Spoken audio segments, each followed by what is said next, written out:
ठीक है। दृष्ट धारा परिपथ डीसी सर्किट स्टार्ट हो रहा है। आज की इस वीडियो में जैसा कि आपने सुन लिया अभी तक कि विद्युत परिपथ मतलब electric circuit, parameter, active element, passive element, linear element, active and passive network, node, junction, loop, mesh, branch क्या होती है, इन सब के बारे में हम बात करने वाले हैं। तो वीडियो बहुत इंपॉर्टेंट है, अंत तक देखें। वीडियो पसंद आने पर अपनी तरफ से लाइक और शेयर करना ना भूलें। तो चलते हैं, देख लेते हैं फटाफट से टॉपिक अपनी। विद्युत परिपथ इलेक्ट्रिक सर्किट क्या होती है, देख लीजिए। इलेक्ट्रिक सर्किट विद्युत अवयव से जुड़ा, ध्यान दीजिएगा कितना इंपॉर्टेंट परिभाषा है। विद्युत अवयव से जुड़ा ऐसा बंद परिपथ जिसमें विद्युत धारा प्रवाहित हो रही है या विद्युत धारा प्रवाहित होने के लिए प्रेरित हो, इसी प्रकार के परिपथ को विद्युत परिपथ कहते हैं, इलेक्ट्रिक परिपथ कहते हैं, यानी इलेक्ट्रिक सर्किट बोलते हैं। अब चलिए हम लोग बात कर लेते हैं कि अवयव क्या होते हैं, पैरामीटर क्या होते हैं। विद्युत परिपथ के वे अवयव यानी इलेक्ट्रिक सर्किट के वे एलिमेंट, मतलब ये एलिमेंट भी या पैरामीटर्स जिनसे विद्युत धारा प्रवाहित होती है, पैरामीटर या एलिमेंट कहलाते हैं। चलिए अब हम लोग बात कर लेते हैं कि सक्रिय नेटवर्क क्या होता है, एक्टिव एलिमेंट यानी क्या होते हैं। ऐसे अवयव जो अन्य किसी स्रोत पर निर्भर नहीं करते, ऐसे अवयव जो अन्य किसी स्रोत पर निर्भर नहीं करते एवं यह स्वयं ही वोल्टेज तथा धारा उत्पन्न करते हैं, ठीक है, एक्टिव एलिमेंट कहलाते हैं। जैसे battery, voltage and current source को सक्रिय यानी एक्टिव एलिमेंट कहा जाता है। अब हम लोग बात कर लेते हैं कि पैसिव एलिमेंट क्या होते हैं, यानी निष्क्रिय अवयव क्या होते हैं। ऐसे अवयव जिनके स्वयं की वोल्टेज तथा धारा यानी करंट नहीं होते हैं, यह दूसरे सोर्स पर डिपेंड होते हैं यानी निर्भर करते हैं, पैसिव एलिमेंट कहलाते हैं। जैसे resistance, inductor, capacitor, diode etcetera. अब हम लोग बात कर लेते हैं कि लीनियर एलिमेंट क्या होते हैं। ऐसे अवयव जिनमें वोल्टेज तथा करंट के बीच खींचा गया ग्राफ एक सीधी सरल रेखा प्राप्त होती है, लीनियर एलिमेंट कहलाते हैं। जैसे रेजिस्टेंस।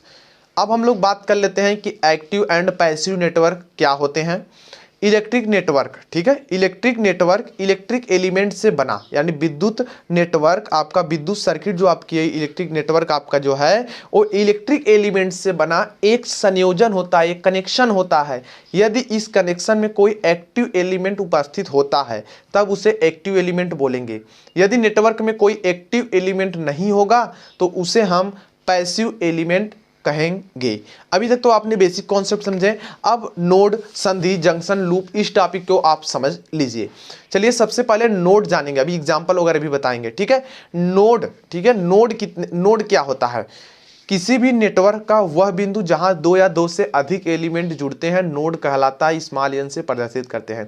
कहने का मतलब कोई भी सर्किट हो, कोई भी परिपथ हो, अगर वहां पे दो या दो से अधिक एलिमेंट आ गए, दो भी हो सकते हैं, दो से अधिक भी, तो उसे हम नोड बोलेंगे, ठीक है। अभी दो चार एग्जाम्पल भी दे दूंगा तो अच्छे से आपको आ जाएंगे।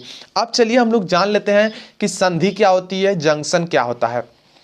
किसी नेटवर्क का वह बिंदु जहां तीन या तीन से अधिक एलिमेंट जुड़ते हैं जंक्शन कहलाते हैं। क्या हमने बताया, किसी नेटवर्क का वह बिंदु जहां तीन या तीन से अधिक एलिमेंट जुड़ते हैं जंक्शन कहलाते हैं। इसे जे से प्रदर्शित करते हैं। अब चलिए हम लोग जंक्शन तो जान लिए। अब ध्यान दीजिएगा, संधि के लिए तीन या तीन से अधिक, जबकि नोड के लिए दो या दो से अधिक था, इसका आपको ध्यान रहे। लूप क्या होता है, ठीक है, सर्किट या नेटवर्क में एक बंद पाथ को लूप कहते हैं, स्मॉल एल से प्रदर्शित करते हैं, ठीक है। अब मेश क्या होता है जान लेते हैं फटाफट से। मेश वह छोटे से छोटा लूप, क्या हमने बताया, वह छोटे से छोटा लूप जिसके अंदर कोई अन्य लूप ना हो, मतलब सबसे छोटा वाला जो होगा, ठीक है, लूप जो सबसे छोटा वही उसका वो मेश कहलाता है। इसे स्मॉल एम से प्रदर्शित करते हैं। अब चलिए हम लोग और टॉपिक पे बात कर लेते हैं, ब्रांच क्या होती है और कैसे हम कुछ चीज जान लेंगे तो और कुछ चीजों को सूत्र की मदद से ब्रांच को ज्ञात कर सकते हैं। देखिए, किन्हीं दो नोड के बीच उपस्थित एलिमेंट को ब्रांच कहते हैं, इसे बी से प्रदर्शित करते हैं। किसी भी सर्किट में शाखाओं यानी ब्रांच की संख्या निम्न सूत्र द्वारा ज्ञात की जाती है। वह सूत्र है दोस्तों B = L। यल से किसको प्रदर्शित करते थे, अब आपको याद होना चाहिए भैया, यल से किसको प्रदर्शित करते थे, तो देख लेते हैं भाई, यल से किसको प्रदर्शित, देख लेना एक बार से। यल से हम लूप को प्रदर्शित करते हैं, ठीक है। यल से हम किसको प्रदर्शित करते हैं, लूप को प्रदर्शित करते हैं। फिर यन से किसको प्रदर्शित करते हैं, देखिए यन को हम नोड से प्रदर्शित करते हैं, मतलब लूप और नोड। तो लूप और आपके नोड पता रहेंगे तो आप ब्रांच निकाल सकते हैं। तो यल इज इक्वल टू देख सकते हैं independent loop, b is equal to branch, और आपके नंबर ऑफ नोड्स होंगे। तो दोस्तों इस फार्मूले की मदद से आप ब्रांच की संख्या ज्ञात कर सकते हैं। अब देखिए अगर हम एक एग्जांपल ले लेना दोस्तों, तो आपको भैया एकदम अच्छे से समझ में आ जाएगा भैया लूप क्या होते हैं, नोड क्या होते हैं, संधि क्या होते हैं, मतलब जंक्शन क्या होते हैं, ब्रांच क्या होती हैं। इतने आसानी से नहीं आ रहे हैं तो भैया एग्जाम्पल लेना पड़ेगा ही, ठीक है। तो चलिए हम एग्जाम्पल एक फटाफट से ले लेते हैं दोस्तों। ये देखिए आपके सामने एक छोटा सा प्यारा सा बिल्कुल अच्छा सा हमने एक फिगर बना दिया है। अब हम लोग दोस्तों इसमें हम लोग जान लेते हैं कि भैया इसमें नोड कितने हैं सबसे पहले, ठीक है। अब देखिए सबसे पहले हम लोग दोस्तों क्या जानते हैं, हम लोग जानेंगे नोड कितने हैं इसमें, ठीक है, क्या नोड। अब देखिए नोड इसमें क्या, हमने नोड की परिभाषा क्या बताई थी, दो या दो से अधिक, ठीक है, दो या दो से अधिक। अब देखिए इसमें कितने हैं, एक यहाँ पे दो है, यहाँ पे तीन है, तो कोई बात नहीं, लेकिन एक दो तीन चार पाँच और छः, यानी नोड की संख्या दोस्तों कितनी है, 6 है, ठीक है, इस सर्किट में। अब देखिए नोड तो हम लोग जान लिए, अब हम दोस्त जान लेते हैं कि ब्रांच कितनी है इसमें, ठीक है, ब्रांचेस कितनी है। ब्रांचेस इसमें दोस्तों कितनी है, देखिए ब्रांच के लिए क्या जोड़ेंगे आप, देखिए ब्रांच जो आपकी है ए बी से लेकर जोड़ेंगे तो ए और बी के बीच कितने, एक शाखा, इस तरीके से दो शाखा, मतलब बी सी के बीच, सी डी के बीच एक शाखा, और यहाँ से यहाँ दो शाखा, और यहाँ से यहाँ तीन शाखा हो गई, और ये 4 शाखा, ये 5 शाखा, और ये 6 शाखा यहाँ से यहाँ, और ये 7 शाखा, यानी ब्रांच कितने इसमें दोस्तों, टोटल 7 ब्रांचें हैं इसमें, ठीक है। अब देखिए ब्रांचेस हो गई। अब दोस्तों हम लोग जान लेते हैं लूप कितने हैं इसमें। जी हाँ, लूप कितने हैं दोस्तों इसमें। दोस्तों अगर मैं बात करूं तो लूप 3 है। कौन कौन से, एक दोस्तों देखिए एक लूप ए है छोटा वाला, मतलब सिर्फ इतना। दूसरा लूप दोस्तों ए है, मतलब 2 लूप हो गए। और एक टोटल का अगर लूप लेंगे दोस्तों इस तरीके का, तो 3 लूप हो जाएंगे। अगर सबसे पहले लूप की बात करें, देखिए A B E F A, एक लूप हो गया। दूसरा लूप क्या है दोस्तों, A B C D E B, दूसरा ए लूप हो गया दोस्तों। और तीसरे लूप की अगर बात करें दोस्तों, तो देख सकते हैं ए हो गया, यहां देख सकते हैं ए सी, ठीक है, ए सी यहां से हो जाएंगे, ए बी सी इस तरीके से, मतलब ए वाला loop A C D E F, इस तरीके के जो लूप है दोस्तों, ये लूप आपके एक बन जाएंगे, ठीक है। तो इस तरीके से दोस्तों आपके 3 लूप्स इसमें हो जाएंगे। अब हम लोग बात कर लेते हैं दोस्तों मेश कितने हैं। मेश क्या होता है कि भैया उसके अंदर कोई अन्य लूप ना हो, तो भैया आपके 2 ही मेश है यहाँ पे, एक ये मेश और दूसरा ये, जो छोटे छोटे लूप थे यही आपके मेश होंगे, यानी 2 मेश हो जाएंगे। तो इस तरीके से गाइस आप इन सबको फाइंड कर सकते हैं, ठीक है। चलिए 2-4 एग्जाम्पल भी दे देता हूं। ये देखिए सर्किट फटाफट से बनाइए, इस तरीके की सर्किट फटाफट से बना लीजिए, ठीक है। तो यहाँ पे इस तरीके के सर्किट बना लीजिए भाई, ठीक है।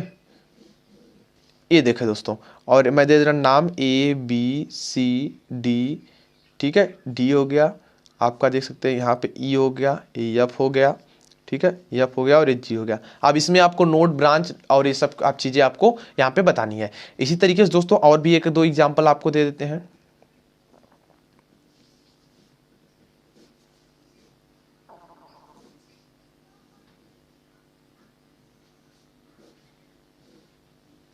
इस तरीके से दोस्तों ए, यहाँ पे बी, यहाँ पे सी, यहाँ पे डी, ठीक है, इस तरीके के दोस्तों आपके हो जाएंगे, ठीक है ना। इस तरीके से आपके यहाँ पे चीज़ें हो जाएंगी। देख सकते हैं आप यहाँ पे क्या क्या चीज़ें हैं, तो इस तरीके से चीज़ में। और ये मत सोचना दूसरा कोई चीज़ है, ये आपके करंट सोर्स का चिन्ह है, ठीक है, करंट सोर्स का आपका चिन्ह है। करंट सोर्स, वोल्टेज सोर्स अभी आप नेक्स्ट लेक्चर में पढ़ लेंगे। तो इस तरीके से गाइस आपकी हो जाती है बेसिक टर्म यहाँ पे, क्योंकि अभी आप लेसन स्टार्ट हो रहा है 2 वाला, तो अभी थोड़ा बेसिक टर्म समझना था। अब अगले दिन हम लोग जो देखेंगे वो हम लोग दोस्तों देखने वाले हैं स्टार डेल्टा कनेक्शन क्या होते हैं, स्टार डेल्टा कन्वर्जन्स क्या होते हैं, इन सब के बारे में बात करेंगे।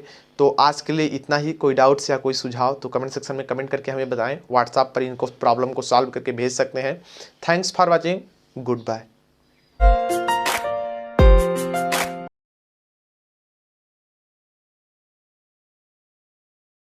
आज हम जानेंगे करंट डिवाइडिंग रूल क्या होता है, वोल्टेज डिवाइडिंग रूल क्या होता है।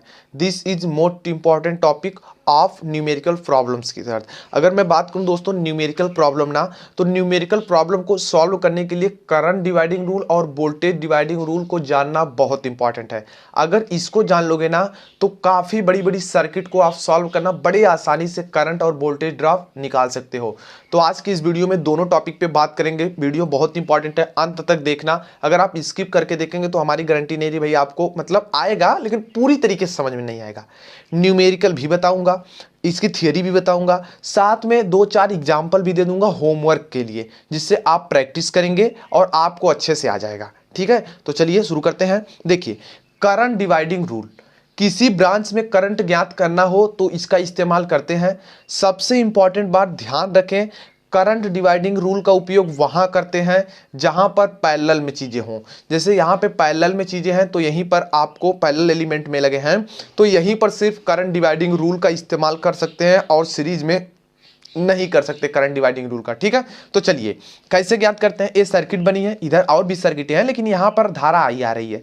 ये दो भागों में बट रही है, I1 और I2, R1 R2 रेजिस्टेंस लगे हैं और फिर इधर आपकी धारा चली आएगी। अब देखिए, current in any branch, current in any में तो मतलब किसी भी ब्रांच में आपको शाखा में धारा निकालनी है, करंट निकालनी है तो क्या फार्मूला होता है, टोटल करंट। सबसे पहले टोटल करंट ज्ञात करना होगा। यदि आपको पहले से दिया गया है या पता हो तब आप नहीं ज्ञात करेंगे तो यहां डायरेक्ट आप वैल्यू रखेंगे।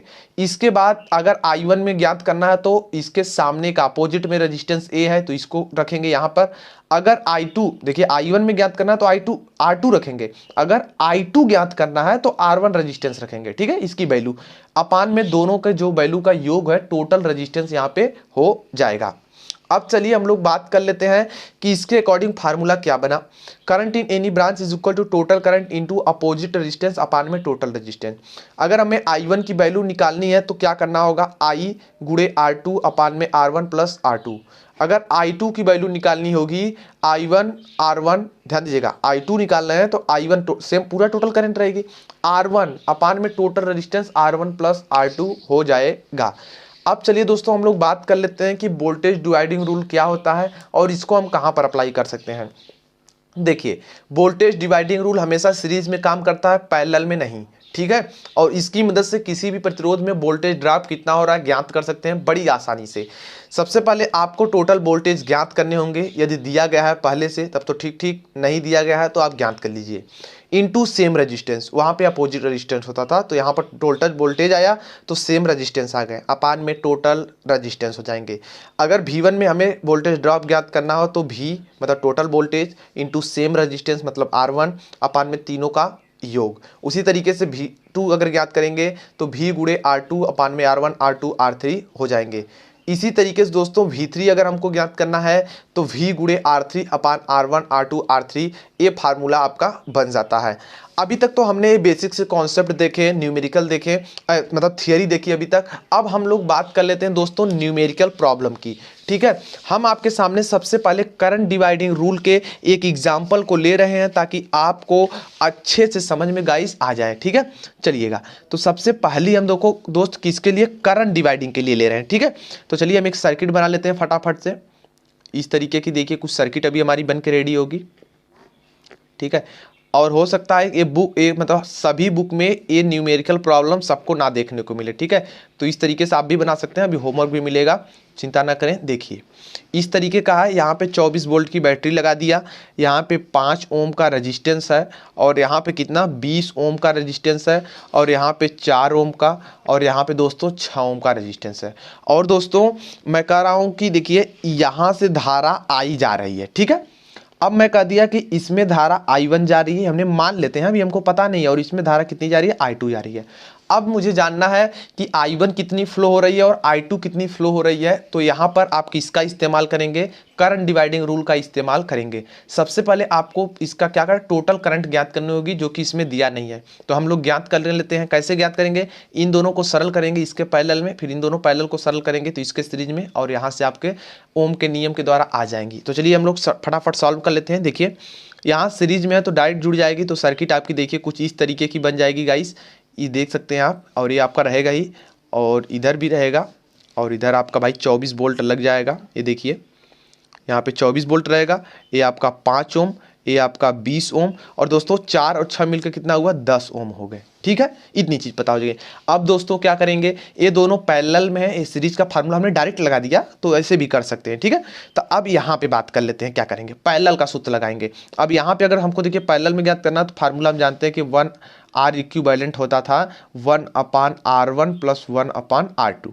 अब उसके अकॉर्डिंग दोस्तों जब मान रखेंगे तो क्या हो जाएगा 1/20 प्लस 1/10, यानी दोस्तों क्या हो जाएगा, यहाँ से देख सकते हैं 30 बटे में क्या हो जाएगा यहाँ से 200, एक जीरो से कट गया। लेकिन दोस्तों 1/R की वैल्यू ये है। ठीक है, 1/R इक्विवेलेंट, लेकिन दोस्तों अगर R इक्विवेलेंट ज्ञात करेंगे तो ये भी तो ऊपर चला जाएगा, यानी 20/3 ओम आ जाएगा। अब दोस्तों इसको जब सॉल्व करते हैं तो आपका क्या हो जाएगा, देखिए ये देखिए ये 5 ओम का आपका हो गया, इन दोनों को एक सीरीज में बन जाएगा। बस इतनी चीज़ आपकी दोस्तों बचेगी, और इसकी वैल्यू कितनी हो जाएगी 20/3 ओम हो जाएंगी, ये 5 ओम हो जाएगी, और ये दोस्तों हो गया 24 वोल्ट हो गया। ठीक है, आप देख सकते हैं। अब दोस्तों क्या करेंगे, अभी हमें करंट नहीं पता हुई है, हम इन दोनों का भी तुल्य निकाल लेंगे। तो सीरीज में भैया आपको पता है कि R equivalent is equal to हो जाएगा R1 प्लस R2। तो इसके मदद से दोस्तों क्या हो जाएगा 5 प्लस 20/3, यानी 5 3 15 हो जाएगा। अब 15 और 20 कितना हो गया 35/3 ओम हो जाएंगे, R इक्विवेलेंट आ गए। ठीक है, तो कितना हो जाएगा दोस्तों, देखिए ये आपकी सर्किट हो गई, ये देखिए ये आपकी सर्किट हो गई, और इधर यही रेजिस्टेंस तुल्य में बचा हुआ है, ये है दोस्तों 35/3 ओम, और इधर आपके दोस्तों 24 वोल्ट है। ठीक है, अब आप करंट निकाल सकते हैं। आप फार्मूला जानते हैं I is equal to V/R होता है दोस्तों। जी हाँ, सो गाइस आप ओम का नियम वाला फार्मूला अप्लाई करेंगे, तो I is equal to V/R। V की वैल्यू कितनी दी गई है 24 वोल्ट दी गई है, अपान में कितना दिया गया है 35/3, और ये 3 दोस्तों सबसे ऊपर चला जाएगा, यानी 24 गुणे 3 बटे में दोस्तों कितना हो जाएगा 35। इन दोनों का जब मल्टीप्लाई कर देंगे तो कितना हो जाएगा दोस्तों, देख सकते हैं 4 3 12, 1 कैरी हो जाएगा, और 3 दूना 6 और 1 7, 72/35, और दोस्तों एम्पियर हो जाएंगे। इतनी एम्पियर की धारा I फ्लो होती है। अब दोस्तों जब I पता चल जाएगा तो आप I1 और I2 निकाल सकते हैं, क्योंकि बिना I के आप नहीं निकाल सकते, क्योंकि टोटल करंट की जरूरत होती है। अब दोस्तों मैं क्या करूंगा, I1 में करंट ज्ञात करूंगा। ठीक है, अब देखिए वही चीज का समतुल्य तो यहाँ पर भी है, तो मैं इसको यहाँ पर भी तो मान सकता हूँ I2 और I1 और यहाँ पे I। ठीक है, ऐसा इसलिए दोस्तों क्योंकि सिंपल सा थोड़ा सा किया गया है, यहाँ पे ज़्यादा चेंजिंग नहीं की इसलिए। ठीक है, नहीं कि एक सर्किट बन गई है, तो यहाँ पर भी वही बात करते हैं, लेकिन वैसे करेंगे तब पर भी जोड़ना ही पड़ेगा। ठीक है, क्योंकि सीरीज में तो काम नहीं करता ही नहीं है, पैरेलल में लाना पड़ेगा, तो इसलिए ला दिए। अब देखिए हम जब I1 ज्ञात कर रहे हैं तो आपको पता total current into I into opposite resistance, यानी दोस्तों आपका क्या हो जाएगा R2 अपान में दोस्तों यहाँ पे देख सकते हैं क्या हो जाएगा आपका, यहाँ पे R1 प्लस R2 दोस्तों हो जाएंगे। I की वैल्यू कितनी दी गई देख सकते हैं 72 बटे में दोस्तों 35 दी गई है, गुणे R2, ध्यान दीजिएगा R2 कितना दिया गया है। अब देखिए इसके अपोजिट में मतलब विपरीत कौन है 20 है, तो यहाँ पे दोस्तों क्या आप रखेंगे 20 रखेंगे। अपान में क्या हो जाएगा दोस्तों R1 प्लस R2 जोड़ेंगे, देखिए 20 और 10 जोड़ेंगे कितना हो जाएगा 30 हो जाएगा। इसको देखिए सरल कीजिए तो 72 गुणे 20 बटे में 35 गुणे में 30, ये देखिए 0 से 0 कट गया। अब देखिए 3 से ये कटेगा ना, तो 3 दूना 6 3 चौक 12 24 बचा, और 24 दूना कितना हो गया दोस्तों 48 बटे में 35 एम्पियर। इतनी धारा दोस्तों हमारी I1 फ्लो होगी। अब हम लोग बात कर लेते हैं कि I2 कितनी फ्लो होगी। I2 के निकलने के लिए टोटल इंटू R1 अपान में दोस्तों हो जाएगा R1 प्लस R2 हो जाएगा। तो I की वैल्यू कितनी है दोस्तों 72 बटे में 35 गुणे R1 कितना गया है, देखिए R1 दिया है 10 ओम, तो यहाँ पे 10 वैल्यू रखिए, बटे में कितना हो जाएगा दोस्तों 30 हो जाएगा। अब देखिए क्या होगा 72 गुणे 10 हो जाएगा, बटे में 35 गुणे 30 हो जाएंगे दोस्तों। 0 से 0 देखिए कट गया, और यहाँ से जब काट देंगे तो वही 24 पुनः आ जाएगा, यानी 24 बटे में 35 एम्पियर की धारा दोस्तों यहाँ पे फ्लो होगी, आपके I2 फ्लो होगी। तो आपने देखा करंट डिवाइडिंग रूल किस तरीके से काम करता है। अगर दोस्तों आपको देखना है कि भैया हमारा ये सही आया है नहीं आया है, तो आप एक फार्मूला ये भी जानते हैं कि I इज इक्वल टू होता है I1 प्लस I2। तो I इज इक्वल टू जब रखेंगे I1 कितना है, I1 देखिए 48 बटे में 35 दिया था, प्लस ए दिया था आपका 24 बटे में 35, ये चीज़ आई। दोनों का ये जो नीचे का है न्यूमरेटर डिनोमिनेटर सेम है, तो 35 हो जाएगा आपका। अब देखिए दोनों जोड़िए 8 और 4 12 के 2, आपके कैरी 1 हो जाएगा, 4 और 2 6 1 कितना हो गया 7 हो गया। और दोस्तों इतनी एम्पियर हो जाएगी। तो देख सकते हैं ये 72/35 हमारा जोड़ने पे आ गया और 72/35 आई भी था। तो देखा आपने कितने अच्छे से आपका करंट डिवाइडिंग रूल काम कर रहा है। अब देखिए हम लोग बात कर लेते हैं वोल्टेज डिवाइडिंग रूल का। अभी आपको होमवर्क मिलेगा, आप चिंता न करें। देखिए वोल्टेज डिवाइडिंग रूल पे हम एक ले रहे हैं और हमेशा इस सीरीज में काम करता है, इसका आपको ध्यान रहे। तो देखिए इस तरीके से मैं कुछ ले रहा हूँ और एक बैटरी इधर लगा दूँ। ये देखिए ये 12 वोल्ट की बैटरी यहाँ पर हमने कनेक्ट कर दिया और ये 5 ओम और ये 2 ओम और ये 3 ओम का हमने यहाँ पे रेजिस्टेंस भी लगा दिए। अब देखते हैं इसके मतलब क्या होंगे यहाँ पे। देखिए अब यहाँ पे करंट ज्ञात करने की कोई ज़रूरत नहीं और ना तो टोटल वोल्टेज ज्ञात करने की ज़रूरत है, ठीक है, क्योंकि भैया वोल्टेज पहले से दिया है। अगर यहाँ पे बाई चांस एक अभी मैं दूसरे टाइप का दे रहा हूँ जिससे आप समझ जाएंगे क्या करना होगा। अब देखिए इतनी चीज़ें अगर हो जाती हैं तो आपको क्या करना है। इसको दोस्तों हम क्या मान सकते हैं, इसको हम R1 मान सकते हैं, इसको R2 बोल सकते हैं और इसको R3 कह सकते हैं। अगर ये R1 R2 R3 है तो इसमें दोस्तों वोल्टेज ड्रॉप V1 V2 और V3 ही होंगे, ठीक है। अब देखिए अब जब हमें V1 ज्ञात करना है दोस्तों, V1 ज्ञात करना है तो आपको पता है कि V होगा total voltage into same resistance यानी R1 का मान, ठीक है। R1 मतलब समझ सकते हैं अपान में टोटल रेजिस्टेंस मतलब R1 R2 R3, R1 plus R2 plus R3 ये चीज़ हो जाएंगी। अब देखिए तो टोटल वोल्टेज कितना इन्होंने दिया था 12 वोल्ट दिया था इंटू सेम रेजिस्टेंस क्या था दोस्तों 5 ओम का था। नीचे क्या है 5 2 और 3 कितने हो गए 10 ओम के हो गए, ठीक है 10 ओम। और देखते हैं 12 पचे दोस्तों कितना हो जाएगा 60/10, 1 0 से 1 0 गया दोस्तों। तो आपका 6 वोल्ट का ड्रॉप 5 ओम में कितना ड्रॉप होगा 6 वोल्ट का। अब हम लोग बात कर लेते हैं V2 में कितना ड्रॉप होगा। V2 में देखिए टोटल वोल्टेज यानी 12 इंटू R2 मतलब यही आपका R2 V2 इसी में होगा ना तो 2 हो जाएगा बटे में पूरा कितना 10 हो गया। तो 12 दूना कितना हो जाए 24/10 दोस्तों यानी 2.4 वोल्ट का इसमें ड्रॉप हो जाएगा। यानी R2 में कितना ड्रॉप हो रहा है 2.4 वोल्ट का। अब दोस्तों देखिए V3 इज इक्वल टू हो जाएगा कितना 12 total voltage into same resistance यानी 3 ओम और अपान में टोटल रेजिस्टेंस। अब देख सकते हैं दोस्तों कितना 12 36/10 यानी 3.6 वोल्ट का ड्रॉप दोस्तों तीसरे में हो जाएगा। अगर आपको मतलब कवर करना भैया कि कैसे सही है कि नहीं तो आपने एक फार्मूला पढ़ा है कि सीरीज में जब ऐसी काम होती है तो आप जानते हैं V इज इक्वल टू होता है V1 plus V2 plus V3। अब जोड़ लीजिए 6 प्लस 2.4 प्लस 3.6। अब देखिए 6 प्लस और 6 और 4 कितने हो जाएंगे 10 हो जाएंगे दोस्तों, कैरी 1 बचा। अब देखिए 3 और 2 5 और 1 6 हो गया यानी और एक अंक पे दशमलव लग जाएगा तो 6 और 6 कितने 12 वोल्ट आएंगे। और देख सकते हैं ये 12 वोल्ट और ये भी दिया था ना। अब देखिए ये हो गया दोस्तों वोल्टेज डिवाइडिंग रूल आपका। आइए एक मजेदार सा मैं क्वेश्चन आपको दे रहा हूं जो कि आप देखेंगे क्या क्वेश्चन है। देखिए ये इस तरीके का रेजिस्टेंस मान लीजिए है दूसरा और ये तीसरा, ठीक है। अब देखिए यहाँ पे क्या कर सकते हैं।